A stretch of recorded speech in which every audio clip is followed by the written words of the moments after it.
about it, every year we recognize the fact that the prior year we had stress in our lives. How did that happen? Why did it happen? Think of the glass as being half full instead of half empty.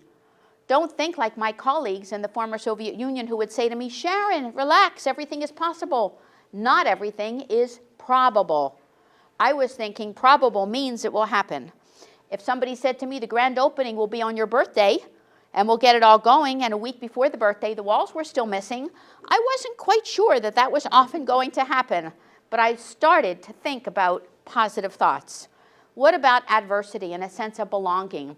When you look at what happened on 9/11, when you look at the Boston Marathon, you see that when terrible, terrible things happen that should impact us in a very negative way, they bring a sense of community. They bring a sense of belonging.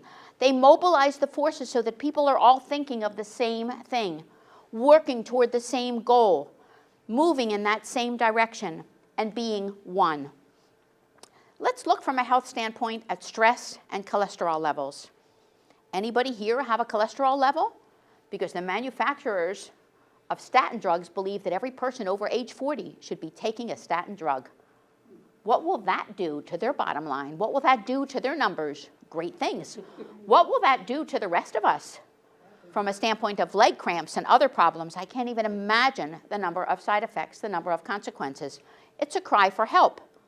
But what happens is when you have stress in your body, when you have stress in your mind, when you have stress in those 4 components that we talked about that were your internal team, you increase your lipid level. You increase your cholesterol level.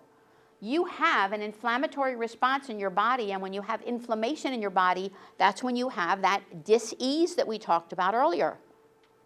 So if you can keep your body from being too inflamed and from being too annoyed from all the stressors in your life, you can help to maintain those levels.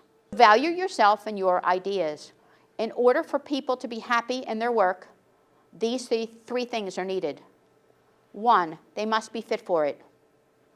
2, they must not do too much of it, not too much in excess. And 3, they must have a sense of success about it. They must feel good about that process.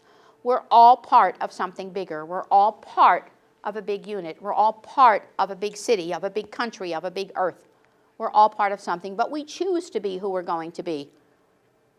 We choose to be who we're going to be, and sometimes it's not with a cape because there's no perfection in life.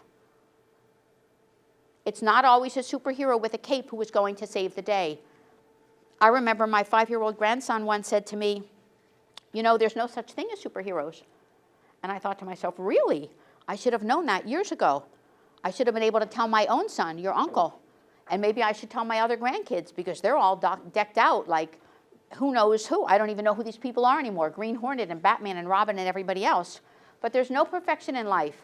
And success isn't going to come to Batman and Robin in the Batcave when the commissioner sends that call on his magical red phone.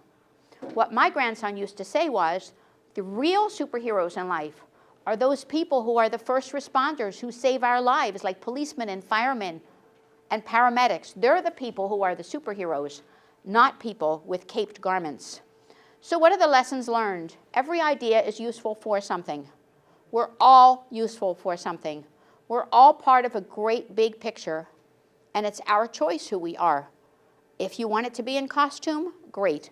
But you can create your own stress, or you can also overcome your own stress. So I ask you to look at what we looked at earlier. We talked about the 3 greatest sources of stress in your own life. We talked about the fact that who amongst us has stress in their lives. We've talked about some actions and some change and some controls that we can put in place and the need for balance. And before I close, I'm going to ask you this. Close your eyes for a moment and imagine that you were just born today. Today is the first day of the rest of your life. You were just born. And chances are, because you were just born, you were born stress-free. How would you live that life in order to ensure that you weren't able to complete my request for the 3 major stressors? You wouldn't have to worry about the actions and the change and the control and the balance, because you would set out on an even keel from day 1, being balanced and being stress-free and not needing to overcome it. So in the words of Julia Cameron, bless not only the road, but the bumps on that road, because they're all parts of your higher journey.